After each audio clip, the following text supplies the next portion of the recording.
ইতিমধ্যে আমরা লক্ষ্য করলাম যে মহারাজ নাভি তিনি মেরুদেবীর গর্ভে ঋষভদেবকে তিনি পেয়েছেন, যজ্ঞ করছিলেন এবং যজ্ঞে একমাত্র তিনি কামনা করছিলেন যাতে ভগবানকে পুত্র হিসেবে তিনি পেয়ে যান। যজ্ঞ করার অর্থ এই নয় যে কামনা বাসনা নিয়ে আমাদেরকে ভগবত ভজন সাধন করতে হবে। আর যদি তাই হয় তাহলে সেটা জড়জগতের এই কামনা বাসনাটা থেকে গেল, আর প্রকৃত ভগবত ভজন সাধন সেটা হলো না।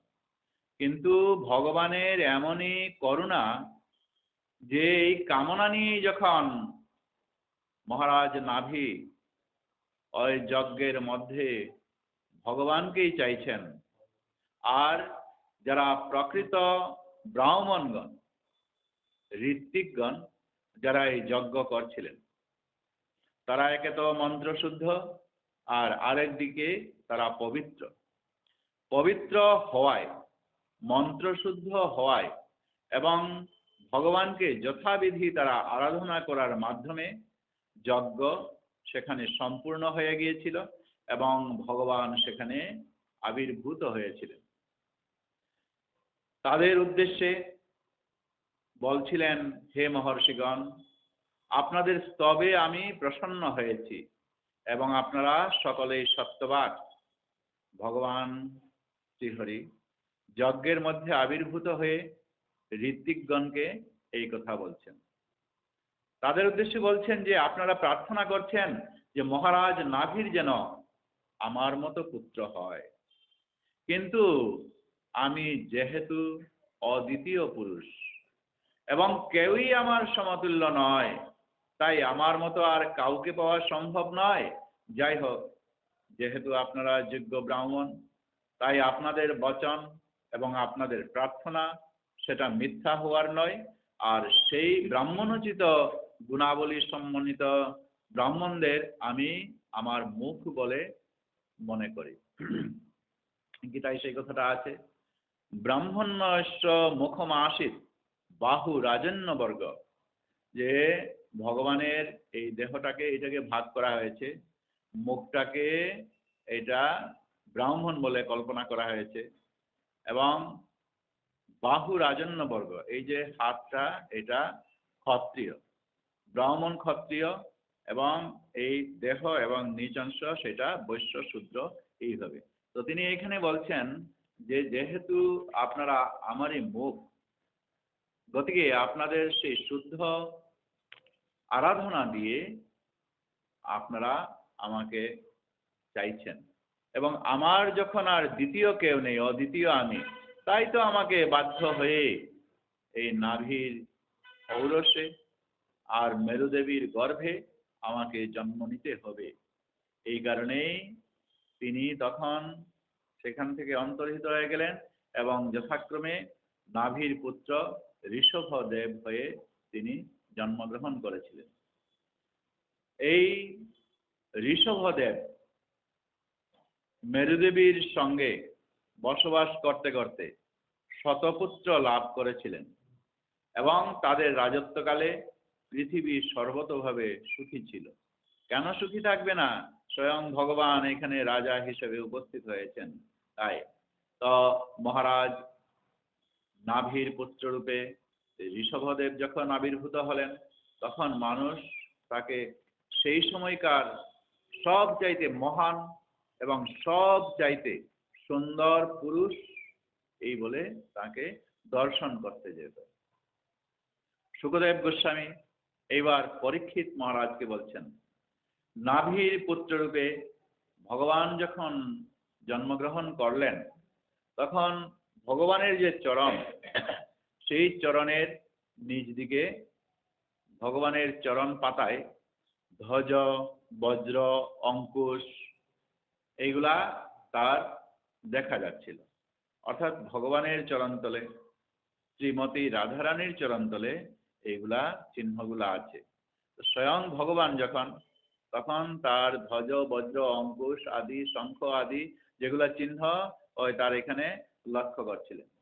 তিনি ছিলেন আস্তে আস্তে যখন বড় হতে চলেছেন, তখন সব সময় তিনি শান্ত প্রকৃতির, জিতেন্দ্রীয়, ঐশ্বর্য সমন্বিত এবং তিনি বিষয় বিতৃষ্ণ।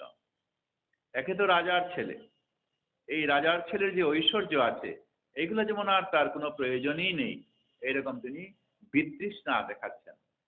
আর প্রজাবর্গ, ব্রাহ্মণগণ, দেবতাগণ, অমাত্যেরা সকলেই কি করত, যেরকম আমরা ভগবান শ্রীকৃষ্ণের বাল্যলীলায় দেখতে পাই, মাতা যশোদার গৃহে গোপ গোপিনীরা শ্রীকৃষ্ণকে দর্শন করার জন্য চলে যেত। ঠিক সেইভাবে এই রাজ্যে নাভির যে পুত্র হয়েছে ঋষভ, তাকে দেখা করার জন্য ব্রাহ্মণগণ, এমনকি উপর থেকে দেবতাগণ পর্যন্ত অলক্ষ্যে এসে তাকে দেখা করার জন্য আসত। ঋষভদেব আস্তে আস্তে এইরকম করে বড় হয়ে উঠলেন। তারপর নাভির পুত্র অর্থাৎ এই ঋষভদেব, তিনি কবিকুলের বর্ণিত সমস্ত উত্তম গুণ তিনি লাভ করলেন। আর ভগবত লক্ষণ জনিত সুগঠিত দেহ, মহাপুরুষদের লক্ষণ কিরকম বোঝা যায়? 32টা সুলক্ষণ থাকে। মহাপুরুষ যারা হয় তাদের 32টা সুলক্ষণ। একটা লক্ষণ হচ্ছে কি, যে তাদের হাতটা আজানুলম্বিত। গৌরাঙ্গ মহাপ্রভুকে কিরকম বন্দনা করা হয়? আজানুলম্বিত ভুজ, তার দুইটা হাত আজানুলম্বিত, হাঁটু পর্যন্ত দুইটা হাত। এরকম করে তার কতগুলা লক্ষণ, 32টা সুলক্ষণ আছে। ওই 32টা সুলক্ষণে এই ঋষভদেবের কাছে সেটা দেখা যায়।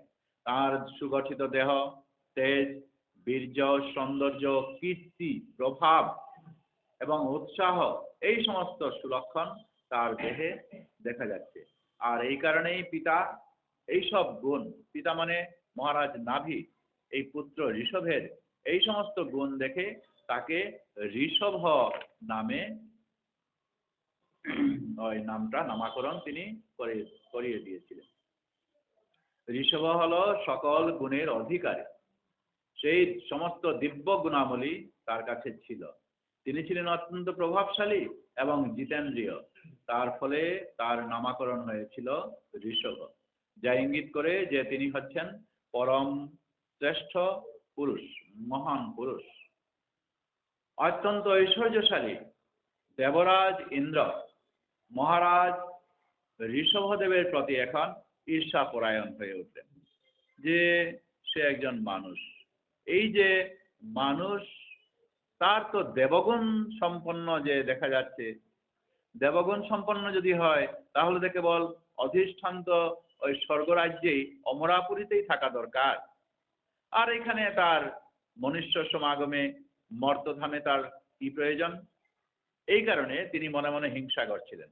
সমস্ত প্রজাবর্গ, অমাত্যবর্গ যখন কেবল তার প্রশংসা করছিলেন, ইন্দ্র স্বর্গে থেকে তিনি আর সেটা সহ্য করতে পারছিলেন না। তাই তিনি এই ঋষভদেব, পিতা নাভি তো ঋষভদেব যখন বড় হলেন তখন তার কাছে সাম্রাজ্য দিয়ে তিনি বনে ঈশ্বর ভজন সাধনে চলে গিয়েছিলেন। যেইমাত্র ঋষভদেব রাজ্য শাসন করলেন, রাজা হলেন, তখন ইন্দ্র মনে মনে ভাবলেন কি, আচ্ছা বেচারার কি অবস্থা দেখা যাক বলে তখন তিনি ওই বৃষ্টি এই দেওয়া বন্ধ করলেন। আমরা ভগবান শ্রীকৃষ্ণের ক্ষেত্রে জানি যে তিনি শ্রীকৃষ্ণ যখন ইন্দ্র পূজা বন্ধ করে দিয়েছিলেন, তখন ইন্দ্র 7 দিন এক নাগাড়ে বজ্র, বৃষ্টি, তুফান সহ কাল বৈশাখীর ঝড় নিয়ে ব্রজ বৃন্দাবন তিনি আক্রমণ করেছিলেন, মুষলধারে বৃষ্টি দিচ্ছিলেন। আর ভগবান শ্রীকৃষ্ণ অনায়াসে অঙ্গুলি হেলনে তার সর্বকনিষ্ঠ অঙ্গুলি দিয়ে গোবর্ধন পর্বত ধারণ করেছিলেন। আর তাতে সমস্ত ব্রজের গোপ গোপী, এমনকি গাভী গুলো সহ সেখানে আশ্রয় নিয়েছিল। ইন্দ্র তখন হেরে গিয়েছিলেন এবং ভগবান শ্রীকৃষ্ণের কাছে নিজেকে সমর্পণ করছিলেন। এইবার কিন্তু ঋষভদেবের ঈর্ষাপরায়ণ হয়ে এখানে কিন্তু আর তিনি অতিরিক্ত বৃষ্টি মুষলধারে বজ্র তুফান আর তিনি দিচ্ছেন না। এখানে ইন্দ্র ঝড় বৃষ্টি তিনি বন্ধ করে দিলেন। আর বন্ধ করে দেওয়ার পর যুগেশ্বর ভগবান ঋষভদেব ইন্দ্রের অভিপ্রায় মানে হচ্ছে ইচ্ছা, সেই ইচ্ছাটা ঋষভদেব বুঝতে পারলেন। ঋষভদেব বুঝবেন না কেন? তিনি তো স্বয়ং ভগবান। তাই তিনি বুঝতে পেরে ইন্দ্রের সেই কথাগুলা, সেই ইচ্ছাটা সম্পূর্ণ একদিকে রেখে দিয়ে তিনি ঈশ্বর হাসলেন এবং যোগমায়ার প্রভাবে নিজ ভূমি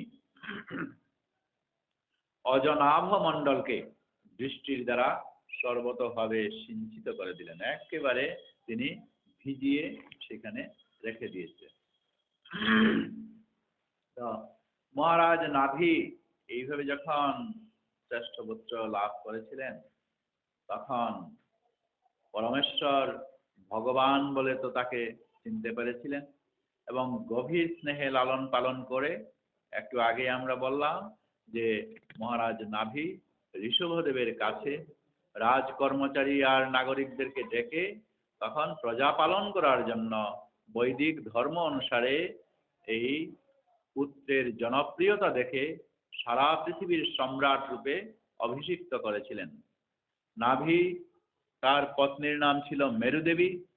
মেরুদেবী সহ বদরিকা আশ্রমে তিনি চলে গিয়েছিলেন এবং প্রসন্নতা আর নিপুণতা সহকারে তপস্যায় রত হয়েছিলেন।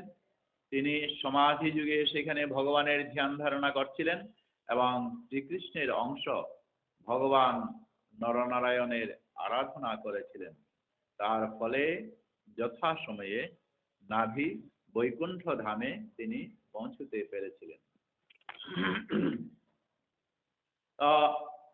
মহারাজ নাভি তার মহিমা কীর্তন করে প্রাচীন ঋষিরা দুটা শ্লোক রচনা করেছিলেন।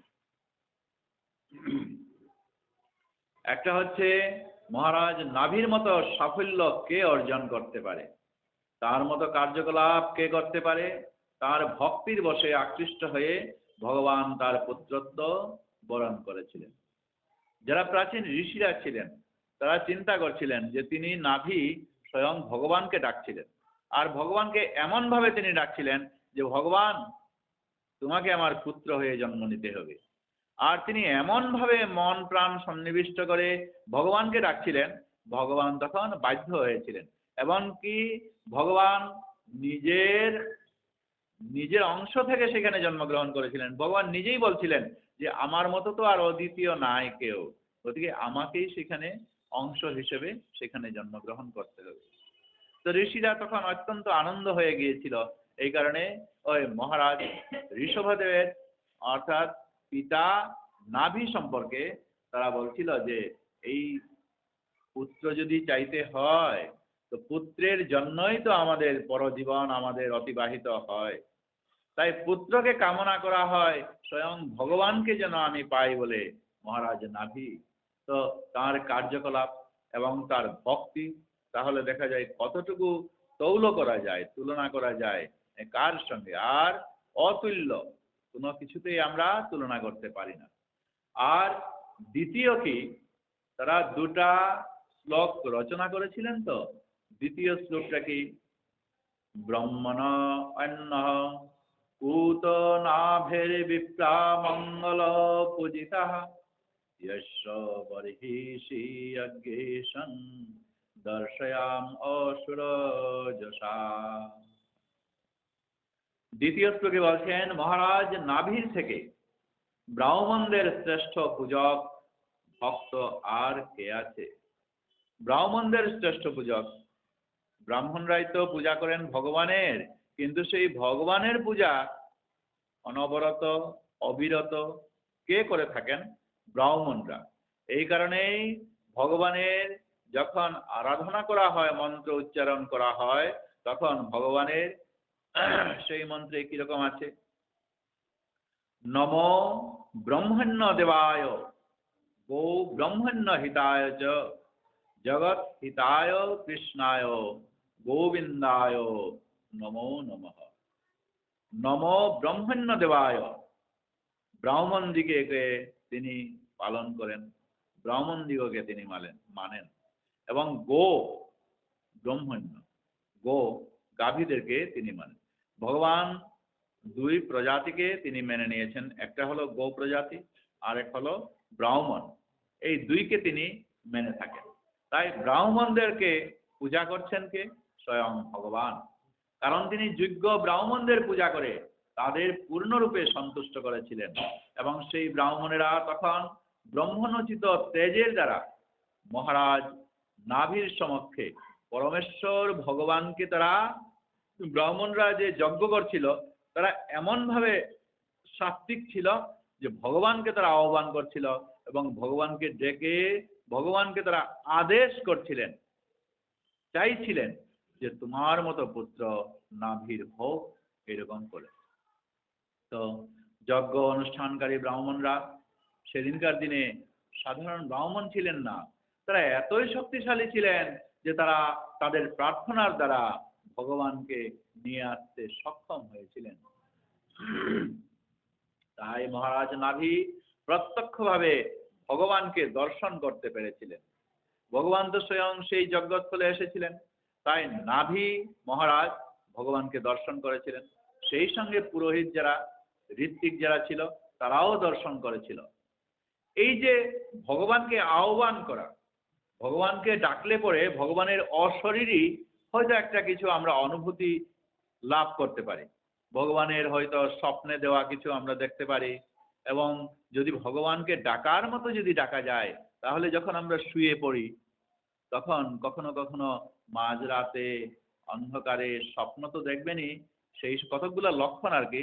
সেই সঙ্গে দেখবেন কখনো কখনো নুপুরধ্বনির শব্দ শুনবেন, কখনো বাঁশির শব্দ শুনবেন, বা কোথাও এই অসময়ের মধ্যে ঘড়ি ঘন্টা বাজছে, এরকম করে একটা কিছু আপনারা লক্ষ্য করবেন।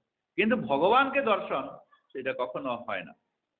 এখনো সেই ওই কুঞ্জবন, যেখানে নাকি গোপীরা ওইখানে বৃক্ষ রূপ ধারণ করে সেখানে আছেন, দিনের বেলায় সেখানে দর্শন হয়। আর বৃক্ষগুলা আমি 20-25 বছর আগে গিয়েছি সেই বৃন্দাবন ধামের ওইগুলা।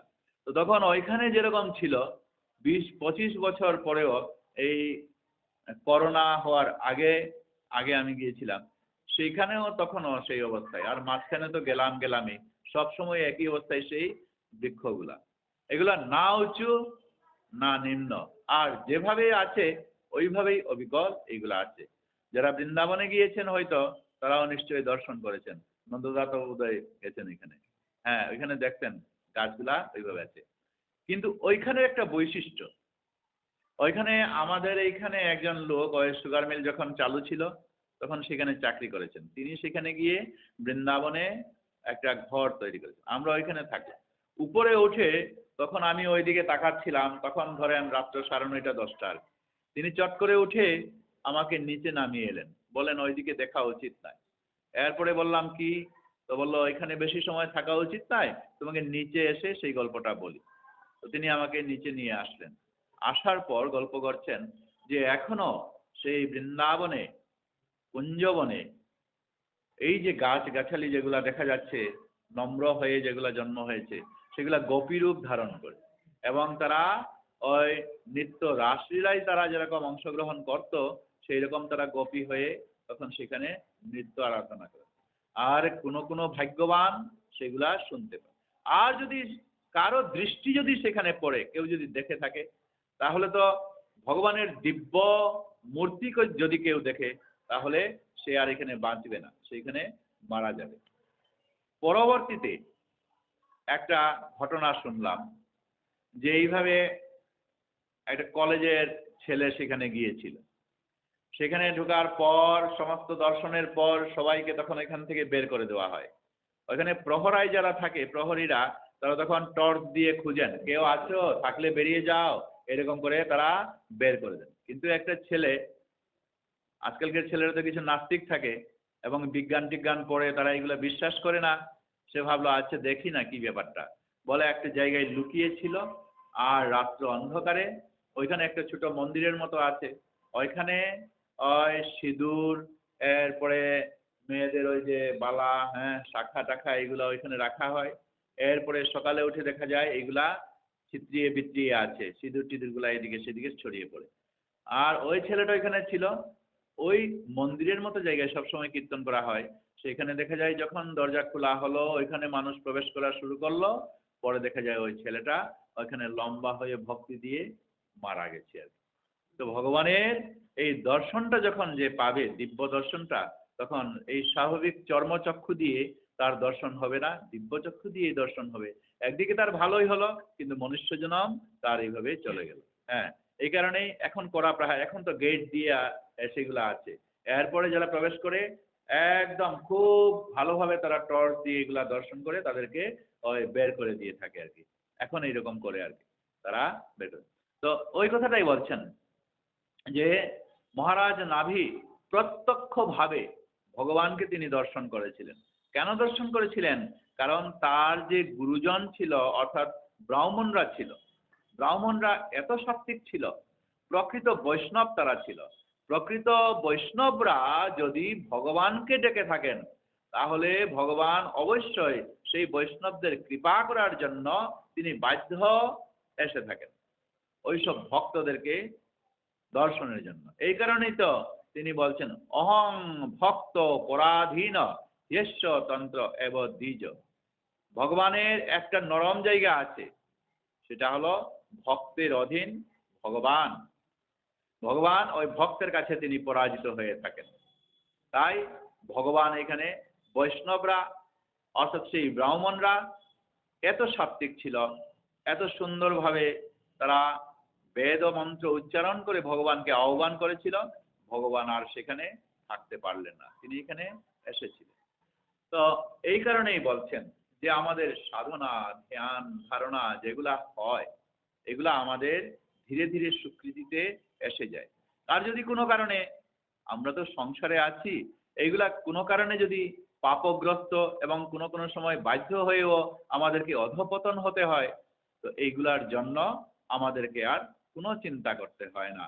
কারণ যতটুকু আমরা অগ্রসর হলাম, ওই ততটুকুর মধ্যে আমরা এরপরে পরবর্তীতে ধাপে ধাপে, আর তা থেকে যদি হঠাৎ করে অধঃপতন হয়ে যায় কোনো এক বিশেষ মুহূর্তে, তথাপিও কিন্তু আমাদের ওই পূর্ববৎ যে জায়গাটা আছে ওইখান থেকে আমাদের শুরু করতে হবে। যেমন সৌভরী মুনির কথা। সৌভরী মুনি তিনি মনে মনে ভেবেছিলেন কি, যে তিনি এই জড়জগতের মধ্যে থেকে তিনি আর ধ্যান ধারণা করবেন না। তিনি মনে মনে ভাবলেন কি, যে জলের মধ্যে তিনি ডুবে যাবেন, জলের মধ্যে ডুবে তিনি ভগবত ভজন সাধন এগুলা করবেন। দেখবেন জলের মধ্যে যদি ডুবা যায়, তাহলে বাইরের যে শব্দ এগুলো কিচ্ছু আর সেখানে শোনা যায় না। তাই তিনি ভাবলেন এই জড়জগতের যত কিছু ধ্বনি, যত কিছু আওয়াজ, এইগুলো আর কিচ্ছু আমি আর দেখবও না, শুনবও না।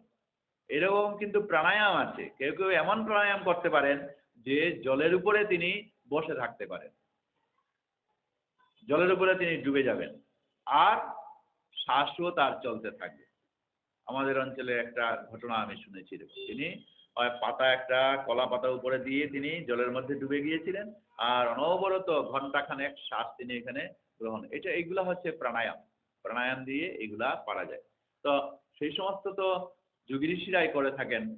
তিনি যুগ বলে একবার তিনি কালিন্দী হ্রদে তিনি সেখানে ধ্যানস্থ ছিলেন, জলের নিচে। এমন সময় কোনো এক কালে গরুর, গরুর তো বিষ্ণুর বাহন, সে উপরের দিকে উঠছিল, আর উঠতে উঠতে তখন শোল, শোল মাছ আর কি, একটা শোল মাছ, সেই শোল মাছটা তার পোনা দিয়েছে, বাচ্চাগুলা দিয়েছে। তো শোল মাছের পোনা হাজার হাজার হবে, সেইগুলা এই তার মায়ের সঙ্গে এরকম করে ওই কালীয় হ্রদের মধ্যে এটা ঘুরছে। তখন কোথাও থেকে দৌড়ে এসে ছুবল মেরে এই পোনাগুলার মাকে সে নিয়ে গেল। তখন সেই বাচ্চাগুলা, পোনাগুলা মাতৃহারা হয়ে এইদিকে সেইদিকে, এগুলো তো সব একসঙ্গে চলে, তো চলতে চলতে চলতে চলতে দেখা যায় যে সৌভরী মুনি যেখানে ধ্যানস্থ আছেন তার হাত দিয়ে দাড়ির মধ্য দিয়ে কানে চুলে এরকম করে ঘুরে ঘুরে তাকে এরকম করে মাতৃহারা হয়ে বেড়াচ্ছে। আর এতে তার শরীরে লেগে তার ধ্যান ভঙ্গ হয়ে যায় এবং মনে মনে বুঝতে পারলো যে ওই গরুর তার মাতাকে এইভাবে তুলে নিয়েছে। গরুকে অভিশাপ দিয়েছিল, দ্বিতীয়বার যদি আসো তাহলে তোমার এখানে পতন হবে। এইবার এই মৎস্য পোনাগুলা যখন তার পাশে পাশে ঘুরলো, হঠাৎ তার মনে ভাবনা হলো সৌভরী মনির যে আমি তো সব কিছু করতে পারলাম, একটা জিনিস আমার বাকি থাকলো, সেটা কি আমি তো আর ঘর সংসার করলাম না। হ্যাঁ, আমার ধ্যান ধারণা জপ তপ এগুলো সব আমার হয়ে যাচ্ছে, একটা মাত্র এই সংসারে মানুষ হিসেবে জন্মগ্রহণ করে আমি কেবল সন্তান সন্ততি পেলাম না, আর আমার ঘর সংসার করলাম। ওই মুহূর্তে তার ইচ্ছা হলো যে আমার ঘর সংসার করব। যেহেতু তিনি ঋষি, যেই ভাবা সেই কাজ, তিনি সেখান থেকে বেরিয়ে এলেন। বেরিয়ে আসার পর মনে মনে ভাবলেন আমাকে আর কে কন্যা দান করবে। তিনি জানেন যে মান্ধাতার 50টা কন্যা আছে। যাই মান্ধাতা রাজার কাছে, মান্ধাতার নাম আমরা শুনেছি, ওই মান্ধাতার আমলের বলে আমরা মাঝে মাঝে এগুলা কথা বলি, বেশি পুরানা হলে আমরা মান্ধাতার আমলের কথা বলি। মান্ধাতা রাজা ছিলেন, মান্ধাতা রাজার 50 জন কন্যা ছিল।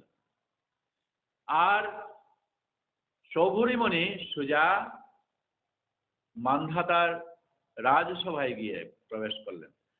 আর রাজা তো সৌভরী মুনি দেখে পাদ্য অর্ঘ্য দিয়ে তাকে আপ্যায়ন করলেন এবং সৌভরী মুনিকে জিজ্ঞেস করলেন, মুনিবর আপনার আগমন কি কারণে? তখন সৌভরী মুনি বললেন যে হঠাৎ আমার ইচ্ছে হলো যে আমি ঘর সংসার করব। যেমাত্র ঘর সংসার করব বললেন, মান্ধাতা মনে মনে ভাবলেন আহা, মুনিবরের একটু অন্য দিশা হয়ে গেছে। কিন্তু এখন কৌশলে তিনি কথাটা ছাড়লেন, আচ্ছা ঠিক আছে, আপনার তো বড় সৌভাগ্য, আপনাকে যে পতি হিসেবে গ্রহণ করবে তারও তো সৌভাগ্য বেশি কোন কন্যা। তখন সৌভরী মুনি বলছেন, রাজা আপনার শুনলাম 50টা কন্যা আছে, একটা কন্যা আমাকে দেবেন? বললেন চিন্তা করে কি করা যায়, এই বুড়ো বয়সে বিয়ে পাগলা হয়ে গেছে, তাকে কিরকম দমানো যায়। রাজাও সে না। মান্ধাতা রাজা তখন বললেন, দেখুন মুনিবর, এই যে কন্যাগুলা আমার, এরা তো বড় হয়ে গেছে, তারা কাকে পছন্দ করবে না করবে ওই তাদের ইচ্ছার উপরে তো আমার হাত নাই। ওরা যদি আপনাকে পছন্দ করে তাহলে আপনি নিয়ে যেতে পারেন, যে পছন্দ করবে তাকে। তো সৌভরী মুনি বলছে, হ্যাঁ তো যে আমাকে পছন্দ করবে ওই তাকেই না আমি নেব, জুড়ে বলে তাকে নেব নাকি? ঠিক আছে, তাহলে অন্তপুরে আমি খবর দিয়ে দিই।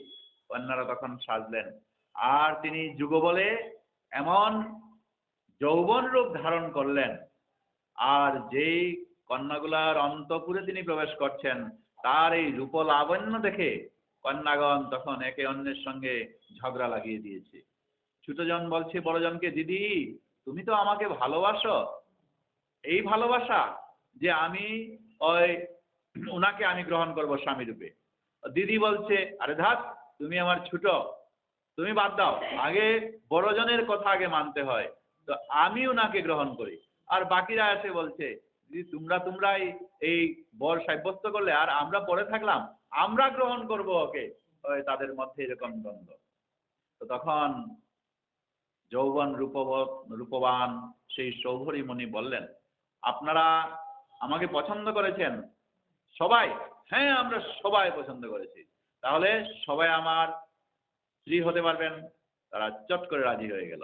তারা মনে মনে ভাবছে যে আগে বলবে, হাত তুলবে, সে আগে পড়া দেই। তো তো ওরাও তখন বললো আগে, হ্যাঁ আমি আপনার স্ত্রীত্ব গ্রহণ করব। তো 50 জনেই রাজি হয়ে গেল। ওই 50টা বিয়ে তিনি এইবার করলেন। এইবার তাদেরকে নিয়ে তখন তিনি ওই শুরু করলেন। আর প্রত্যেকের জন্য আলাদা আলাদা আলাদা আলাদা ঘর যুগ বলে তিনি তাদেরকে তৈরি করে তাদেরকে এরকম প্রকোষ্ঠে তাদেরকে রেখে দিলেন। এরা থাকতে থাকতে তাদের মধ্যে তাদের সঙ্গে 24 ঘন্টা সব সময় সৌভরী মুনিকে পেয়ে থাকেন।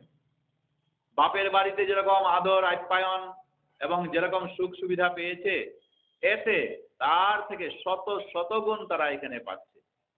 ক্রমে ক্রমে তাদের কাছে ধীরে ধীরে ওই 10-10টা করে আর সন্তান হয়ে গেল। একদিন রাজা মান্ধাতা মনে মনে ভাবলেন, বেচারা মুনিবর আমার কন্যাগুলাকে ভুলিয়ে ভালিয়ে নিয়ে গেছে, যাই একবার ওরা কেমন আছে একবার দেখে আসি। তিনি সেখানে চলে যাওয়ার পর যে ঘরে গিয়ে কন্যার ঢুকে পড়লেন, সেই কন্যা তখন কান্নাকাটি শুরু করে দিলেন। আর রাজা মান্ধাতার তো মাথায় হাত, বললেন এত দুঃখে আছে, কত কষ্ট পাচ্ছ? বললেন না বাবা, ওই কষ্ট না, তোমার ওইখানে যে যা পাইনি এইখানে তার চাইতে শত শতগুণ আমরা সুখে আছি। একটাই মাত্র দুঃখ, দুঃখ এটা যে আমার সঙ্গে দিবা রাত্র মুনিবর এখানে কাটান। আমার এই দেখো তো 10-10টা সন্তান হয়ে গেছে, বাকি বোনদের এই পাশের বাড়ি গিয়ে একবার ওইখানে তাদেরকে দেখা করব এমন ফুরসত পর্যন্ত সময় পর্যন্ত আমার নাই। ও যে কিরকম থাকলো, সব সময় মুনিবর তো আমার সঙ্গেই থাকেন, আমি কত সুখ পাচ্ছি এই মুনিবরকে নিয়ে। ও আচ্ছা, 24 ঘন্টা তোমার সঙ্গে থাকে, হ্যাঁ এইটাই আমার দুঃখ, আমার পাশের আমার বোনের কাছে তো থাকে না। তো রাজা তখন অন্য ঘরে গেলেন, অন্য কন্যার কাছে গিয়ে ওই একই কথা, আরেক ঘরে গিয়েও একই কথা বললেন। এই যুগ বলে এইরকম এইরকম থাকতে থাকতে 500টা সন্তান তার হয়ে গেছে। এখন তো জড়জগতের ব্যাপারে তিনি এসে গেছেন, কি আর সাধনা করবেন? এই ছেলের ব্যামো যখন ধরে ঔষধ নিয়ে আসতে হয়, ওই ছেলে রাত্রে ঘুমানোর সময় আরেক ছেলে বলে আমি বাইরে যাব, ওকে নিয়ে আসবার সময় আরেকটা বলে আমি বাইরে যাব, আরেকটা বলে আমি বাইরে যাব, এরকম করতে করতে আর তার রাত্রি আর শোয়া হয় না, সাধন ভজনও হয় না। এরকম করে করে তিনি অধঃপতনে গেলেন। হঠাৎ করে তার মনে হলো, আরে কোথায় ছিলাম আর কোথায় এলাম, এই আমার ভজন সাধন। আবার তিনি সেগুলো সব ছেড়ে আবার ওই যুগপন্থায় তিনি মনোনিবেশ করলেন। এইবার ওই যে তিনি পতন হয়েছিলেন না, আবার যখন ভজন শুরু করলেন ওই আগের থেকেই তখন তিনি আবার ভজন উচ্চ মার্গে এইবারে চলে গেলেন। আরে আমরা যদি একটা স্কুলে যদি ক্লাস 5 পর্যন্ত যদি পড়ে থাকি, আরেকটা স্কুলে যখন যাব তখন তো আর 5-এ তো আর ভর্তি হব না, পাস করে ফেলেছি আমরা, কোন ক্লাসে 6-এ যাব। ওই 6 থেকে যদি আরো একটা জায়গায় যদি আমাদের যাই, আমাদের পরবর্তী শ্রেণীতে আমাদের উন্নত শ্রেণীতে যেতে হবে। আমাদের এই বর্তমান পর্যন্ত যে শ্রেণীতে যে ভক্তি, যে ভগবানের ভজন সাধন নিয়ে এসেছি, এখন পর্যন্ত যেটা জানি করি জ্ঞাতে অজ্ঞাতে, ওই এতটুকুই আমাদের এখন ভগবত ভজনের সম্পদ। আবার যখন এই জন্ম থেকে যদি ভগবত চরণ আশ্রিত হতে না পারি, তাহলে আমাদের পরবর্তীতে ওই এইখান থেকে আবার আমাদেরকে অন্য উচ্চ পর্যায়ে আমাদেরকে তখন ভগবান ভজন সাধন শুরু করব। গতিকে পতনের এখানে কোনো কথা নাই, ভগবত ভজন যে একবার শুরু করে দিয়েছে তার আস্তে আস্তে এটা উন্নীত হচ্ছে। তাই পতন বলতে ভগবত ভজনের মধ্যে আর কিছু নেই। তবে ওই খেয়ালটা রাখতে হবে, যেরকম করে সৌভরী মুনি তিনি নজর কেড়েছিলেন যে আমি পতন হয়ে গেছি, সেই জ্ঞানটুকু অবশ্যই থাকতে হবে। তো সেই রকম প্রকৃত যদি বৈষ্ণব হওয়া যায়, তাহলে সেই বৈষ্ণবের ডাকে ভগবান অবশ্যই এসে থাকেন, এবং বৈষ্ণব ব্যতীত অন্য কারোর নিমন্ত্রণ আর ভগবান গ্রহণ করেন না। এই কারণে পদ্মপুরাণে একটা সুন্দর শ্লোক আছে, ষট কর্ম নিপুণ বিপ্র মন্ত্রতন্ত্র বিশারদ অবৈষ্ণব গুরুর ন স্যাৎ বৈষ্ণব সপচ গুরু। বৈদিক জ্ঞানের সমস্ত বিষয়ে পারঙ্গত মহাপণ্ডিত ব্রাহ্মণ যদি বৈষ্ণব না হন, তাহলে তিনি গুরু হওয়ার অযোগ্য। কিন্তু চণ্ডালুও যদি বৈষ্ণব হন, তাহলে তিনি গুরু হওয়ার যোগ্য। তাই এইটাই বলছেন প্রকৃত বৈষ্ণব হওয়া। এই বৈষ্ণবের কাছেই সেইগুলা আমাদের থেকে যাচ্ছে। তো এই যে আমরা যজ্ঞ করছি, যজ্ঞ বলতে যে হোম আদি করে যে আমাদের সেটা তো একটা যজ্ঞ আছেই। আর প্রকৃতপক্ষে যে যজ্ঞ করছি, কি যজ্ঞ? যে ত্রিসন্ধ্যা সকালে স্নান করার পর ধূপ ধুনা নিয়ে যে আমরা ধোঁয়া বের করা, ওই ধোঁয়া বের করাটাই হচ্ছে যজ্ঞ করা। ওই ধোঁয়াগুলা এই দেবতারা পেয়ে থাকেন, ভগবান পেয়ে থাকেন। আবার তাতে তারা খুশি হয়ে তখন এই যারা বেঁচে আছেন এই মনুষ্য সমাজ, তাদেরকে তারা তখন মঙ্গল কামনা করে থাকেন। তো ভগবদ গীতায় এই সম্পর্কে একটা শ্লোক আছে, যজ্ঞার্থাৎ কর্মণ অন্যত্র লোকয়ং কর্ম বন্ধন তদর্থং কর্ম কৌন্তেয় মুক্ত সঙ্গ সমাচর। তিনি এখানে বলছেন নিয়তং কুরু কর্ম ত্বং কর্ম জ্যায়ঃ কর্মণ শরীর যাত্রা পিছতে ন প্রসিদ্ধেত অকর্মণ। অর্জুনকে বলছেন এই কর্মগুলা এইগুলা আমাদের করতেই হবে অবশ্যই, কারণ এই কর্ম করার মাধ্যমে আমাদের ভগবত ভজন সাধন সেটা আমাদের চলে আসছে। এবং অর্জুনকে সেই কথাই তিনি বলছেন তুমি নিয়ত, নিয়ত মানে হচ্ছে সর্বদা তুমি একটা না একটা কাজে তোমাকে সবসময় ব্যস্ত রাখো। আর যদি ব্যস্ত না রাখো তখন অন্য চিন্তাধারা, খারাপ চিন্তাধারা সেগুলো আসবে। আর্মিতে যারা ভর্তি হয়েছে আর্মিদেরকে জিজ্ঞেস করবেন, তাদেরকে সবসময় বসিয়ে রাখা। আর যদি তাদের কাজও না থাকে তাহলে ওই ল্যাংড়া ট্যাংরা ফিল্ডে রাস্তায় যেগুলো আছে ওইগুলো বলো ওইগুলো তুলো, ওইগুলা তাদেরকে ঘাস পরিষ্কার করো, ঘাস তুলো, এই সাফ সাফাই করো, এইগুলা তাদেরকে কাজে লাগিয়ে থাকেন। সবসময় নিয়ত কর্ম করতে হবে, তাহলে ওই অকর্ম থেকেও কর্ম করাটা সবসময় শ্রেষ্ঠ। আর যদি কর্ম না করো তাহলে কি হবে? কর্ম না করলে শরীরও তখন কি হবে? শরীর আর তখন প্রাণে বাঁচবে না। আমাদের সেই কর্ম করার সঙ্গে আমাদের বিজ্ঞানগত শরীরের সম্পর্ক আছে। আমাদের সেই কর্ম করার গুলার মধ্যে আমাদের আমাদের হৃদয় মন বিকশিত হয়, আর সেই সঙ্গে আমাদের শারীরিক সেই চর্চা সেটাও আমাদের হয়ে থাকে। অঙ্গ প্রত্যঙ্গগুলা সেইগুলা আমাদের চলে থাকে। যেটা আমাদের অঙ্গ প্রত্যঙ্গ দুর্বল হয়ে পড়বে সেটা প্যারালাইজ হয়ে যাবে। এই কারণে আমাদের কেবল কর্ম নড়াচড়া এই সেই এইগুলো আমাদের থাকতে হয়। তো ভগবানের যে দর্শন করেছিলেন এই প্রকৃত বৈষ্ণবরা, এবং তারা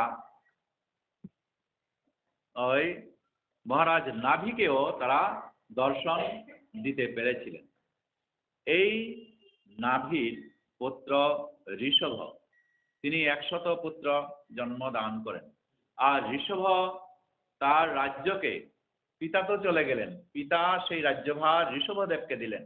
ঋষভদেব 100 শতপুত্রের তিনি জনক হলেন, এবং তিনি ভগবান এখানে ঋষভ নাম ধারণ করে এখানে এসেছেন। তারপর স্বয়ং আচরণ করে জীবকে তিনি শিক্ষা দিচ্ছেন। যেরকম কলিকালের মধ্যে গৌরাঙ্গ মহাপ্রভু আপনি আচরি ধর্ম অন্যকে শিখায়, ঠিক সেই রকম করে মহারাজ ঋষভদেবও নিজে এগুলা আচরণ এগুলা সব করছিলেন। এবং পুত্র যারা আছে তাদেরকে ডেকে ডেকে সময় অসময়ে তিনি তাদেরকে নিয়ে একটু সভার মতো করতেন।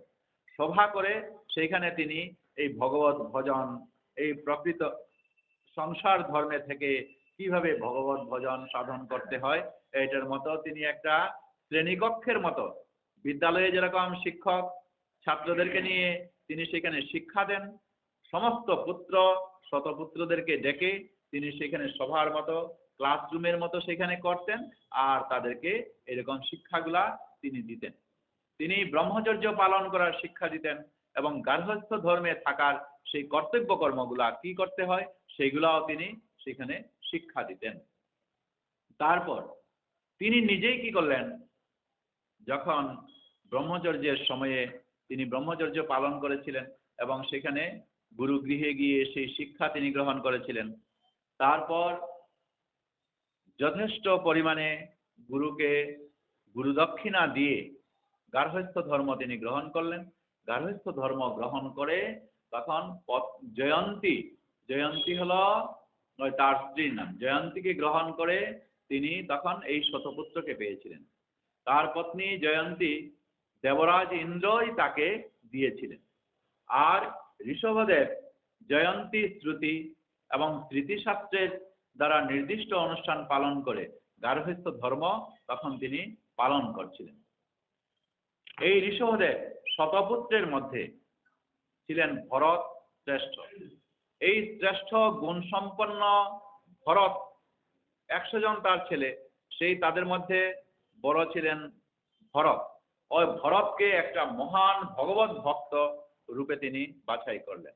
কারণ কি, পিতার দেওয়া সেই জ্ঞান ভরত সেগুলা গ্রহণ করেছে, অন্যান্যরাও গ্রহণ করেছে ছেলে সন্তান যারা, কিন্তু ভরত পিতৃভক্তি রেখে সেইগুলা গ্রহণ করেছেন। এবং যেহেতু বয়োজ্যেষ্ঠ, সবচেয়ে জ্যেষ্ঠ পুত্র, তাকেই তখন রাজ্যভার দিতে হয়, এই কারণে ওই ভরতকে রাজ্যভার দিয়েছিলেন। এবং সেই ভরতের নাম অনুসারে আমাদের এই যে অঞ্চলটা, দেশটা, সেটার নাম হয়েছে ভারতবর্ষ। ইলাবর্ত, ব্রহ্মাবর্ত, এইরকম কুশাবর্ত, মলয়, কেতু, ভদ্রসেন, ইন্দ্রস্পৃক, বিদর্ভ, কিকট, এই 9 জন ওই ভরতের পরে তারা সন্তানগণ ছিলেন। আবার তাদের পরবর্তী অনেকজন আছেন, এদের মধ্যে ওই মাঝখানের নামগুলা বাদ দিয়ে আরো 9 জনের কথা এখানে উল্লেখ আছে। সেই 9 জনের পরবর্তীতে কিন্তু আমরা আলোচনায় আসবে, ভাগবতের একাদশ স্কন্ধে এই 9 জনের কথা আসবে। এরা কিন্তু মহান ভক্ত এবং মহান বৈষ্ণব।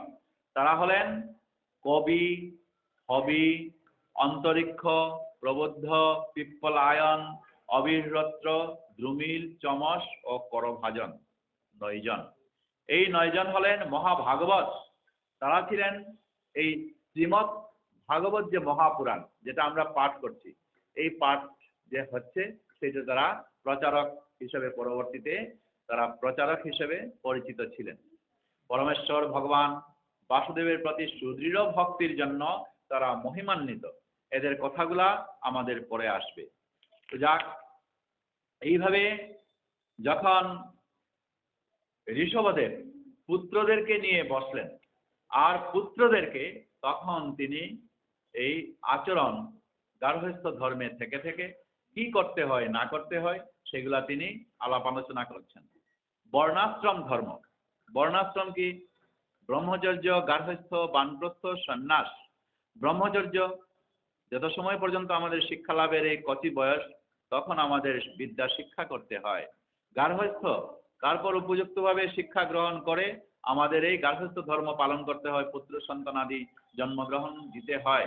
এরপরে আসবে বানপ্রস্থ, অর্থাৎ আমাদের সম্পূর্ণ সন্ন্যাস নেওয়ার আগে আগে আমাদের শরীরটাকে প্রস্তুতি নিতে হবে, সেটাকে বলা হয় বানপ্রস্থ। এবং সন্ন্যাস তো সব কিছুই আমাদের ছেড়ে দিতে হয়।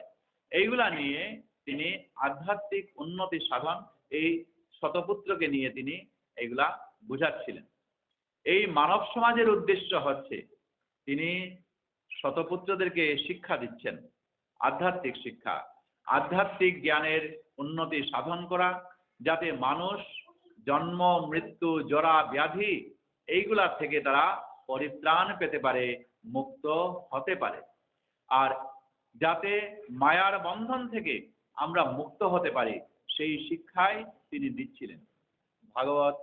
ভগবত গীতায় সেই কথাটা উল্লেখ আছে, ইয়াদ ইয়াদ আচরতি শ্রেষ্ঠ সত্তু দেবেতর জন স ইয়াদ প্রমাণং কুরুতে লুকস্তৎ অনুর্ততে। শ্রেষ্ঠজন যাহা করেন, শ্রেষ্ঠজন বলতে আমরা বয়স্ক যারা, গুরুজন যারা, বৈষ্ণব যারা, ব্রাহ্মণ যারা, এইটাই কি হয়, সাধারণ জনে সেটা পালন করে।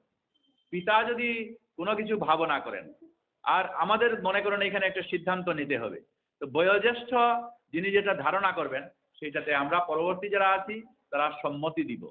তো আমাদের এই ঘর সংসারের মধ্যে জীবদ্দশায়, বাড়িতেও হোক অথবা আমাদের সমাজেও হোক, যারা প্রকৃত গুণীজন, জ্ঞানীজন এবং বয়োজ্যেষ্ঠ যারা আছেন, গুরুজন যারা আছেন, তারা যেটা সিদ্ধান্ত নেবেন সেই সিদ্ধান্তটাই ওই সর্বজন বিদিত। শ্রেষ্ঠজন যা বলেন আর সে যা করেন সাধারণ জন তাই মেনে নেবেন।